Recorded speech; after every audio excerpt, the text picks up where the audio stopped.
jàll ci li nga xamante ne Maïmouna moom la fi indi pour waxtaanee ko muy le important du sport et économie. sport et économie Bijou donc comme niñ ko waxee sànq réalité la léegi nag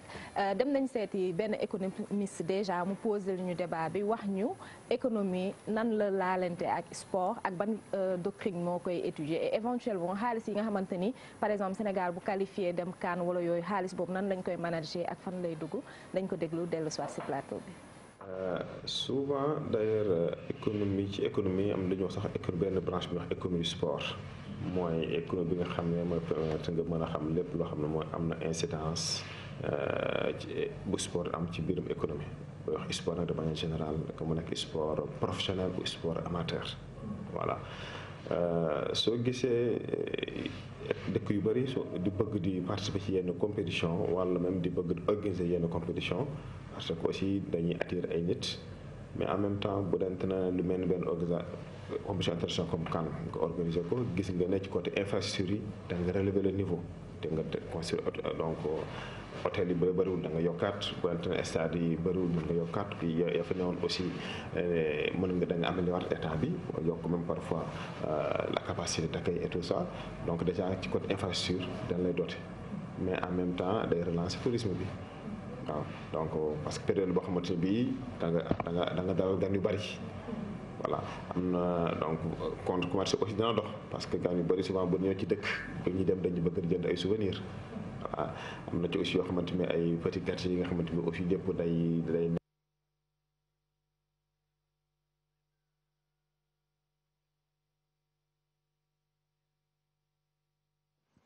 donc c'était docteur Mor Gassama nekk docteur en économie moom moo doon waxtaan ak ñun ci li nga xamante ne moom mooy sport ak économie nekk une réalité parce que gis nañ déjà côté football bi rek li muy drainer ci ay milliards côté droit yi ñuy génnee à la télé côté publicité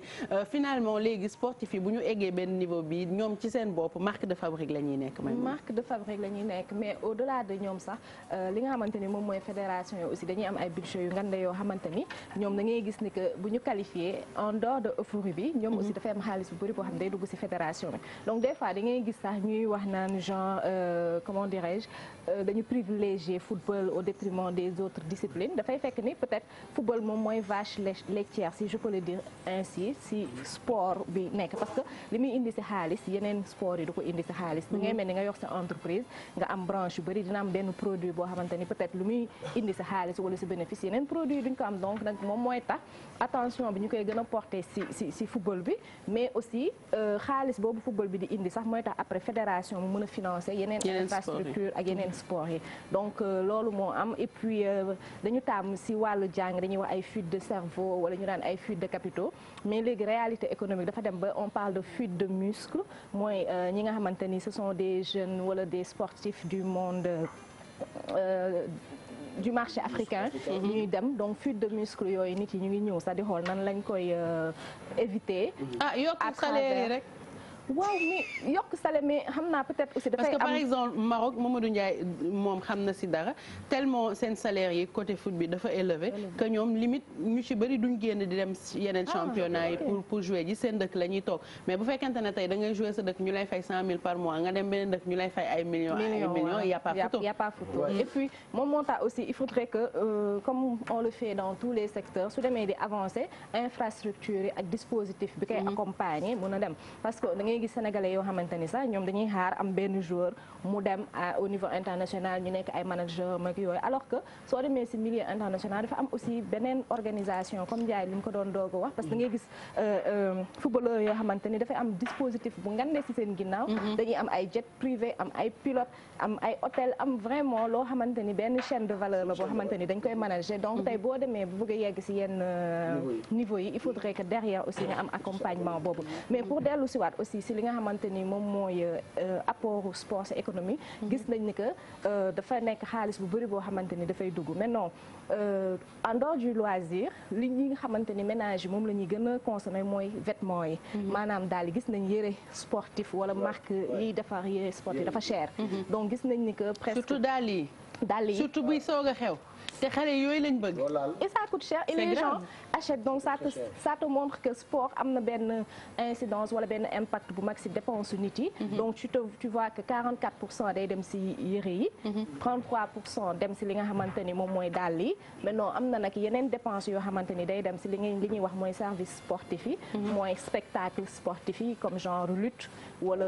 genre yooyu xam nga spectacle la en dehors du sport da ngay dem en famille bëgg xam nga farantoo beeg ambiance beeg yooyu. mais aussi li nga xamante ni moom mooy service sportif yi mooy ñi nga xamante ni dañuy jël seen doom yi di leen inscrire lu mel ni ci centre yi comme ay jàmbaar ni mu ko waxee ak yooyu loolu aussi ay dépenses la yoo xam ne yooyu yëpp day dem ci sport mais de façon inconsciente nit yi duñ ko xam maintenant nag booy xool dafay ubbi tam dëkk par exemple ñun ñu ngi dem ci jeux yi nga xamante ni war nañ ko organiser 2022 déjà destination Sénégal bi dina ci jël vraiment benn proportion benn impact boo xamante dëkk bi ñëpp dinañ ci liggéey hôtel yi restauration bi transport bi et puis nit yi dañuy yaakaar mais gis nañ ni que dëkk bu organiser benn événement sportif dina am ay répercussions ba au moins 10 ans après c'est-à-dire bu sportif bi ñëwee et qu'il a adoré le pays dafay ñëwaat en famille ba pare ñoom dañu nekk ñoo xamante ni comme dañu am liquidité dañuy dépenser donc mun nañ ñëwaat après en famille pour des vacances pour des affaires et tout voilà côté accueil waaw ñun moom Sénégal pays de la teranga moom du ay caaxaan ñun dañu bëgg gan bëgg accueillir bëgg même quand les choses ne vont pas bien bu gan ñëwee du ko sentir du ko xam parce que bëgg nañ ko dalal bëgg mu xam ne tout va bien waaw loolu moom wóolu nañ ci suñu bopp côté tourisme comme ni ñuy wax on est des personnes assez chaleureuses mën nañ accueil mën nañ dalal et tout donc je pense que déjà fédération bi ak ministère bi ils en sont conscients aussi rappeler parce que ñuy gis nit yu bëri di naan ministère alors que fédération sportive de façon générale dañuy indépendante ba pare am seen budget bopp ñoom sax booy xool ñuy ëpp sax ministère bi xaalis en termes de budget parce que su fekkee da nga dem si ay compétition internationale ay 2 milliards 4 milliards lañu lay jox loolu nag moom mooy jël en charge déjà déplacement yu bëri mais aussi utilisation dafay nekk hors sax li ministère bi prévoit donc yu si bëri nag bu ñu ñëwee dañuy def ay infrastructure mooy ay stade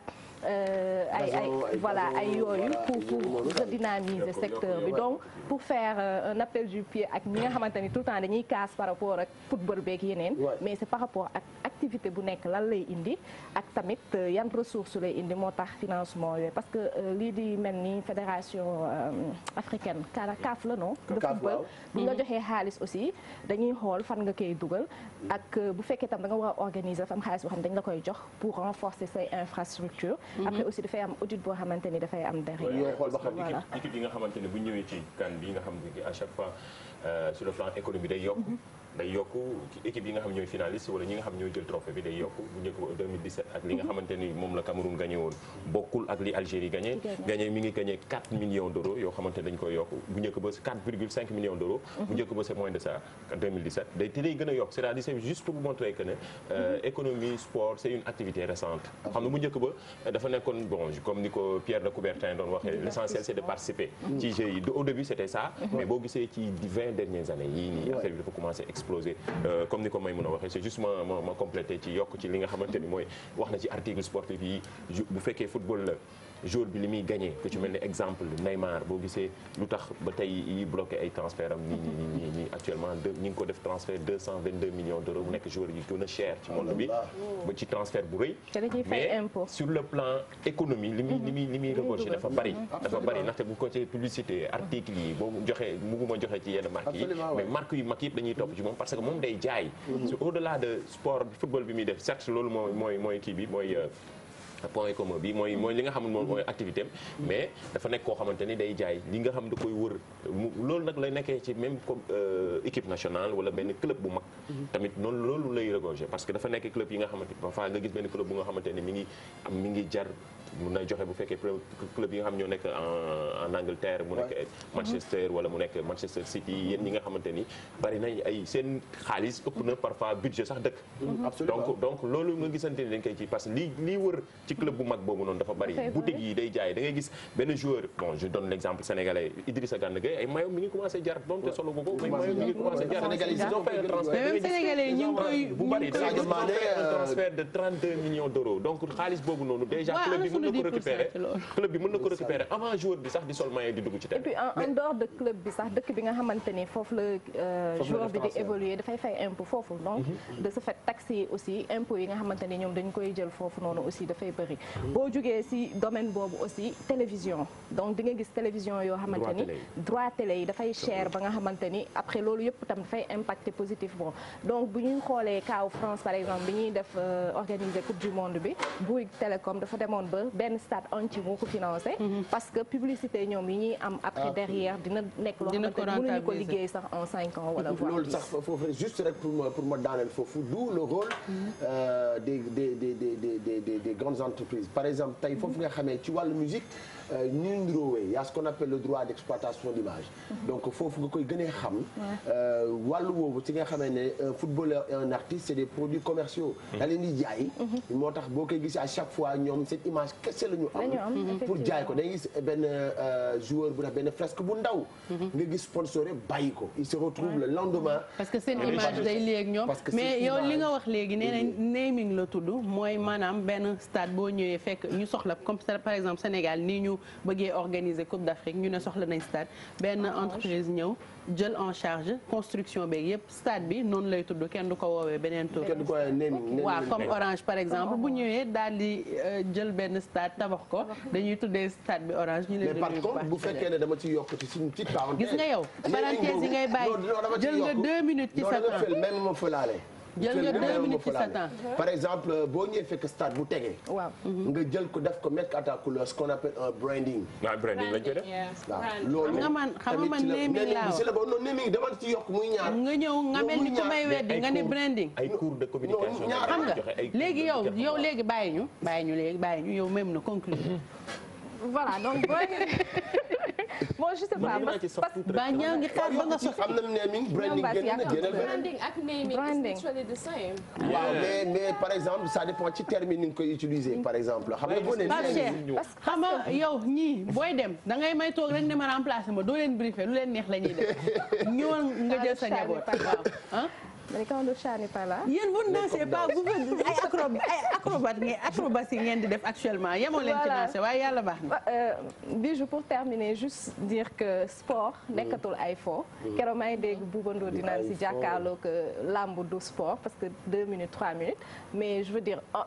même bu nekkul sport aussi c'est une économie c'est un business c'est un dispositif Tyson da ko doon wax nit yi doonuñu ko comprendre. mais le sport est réellement un business.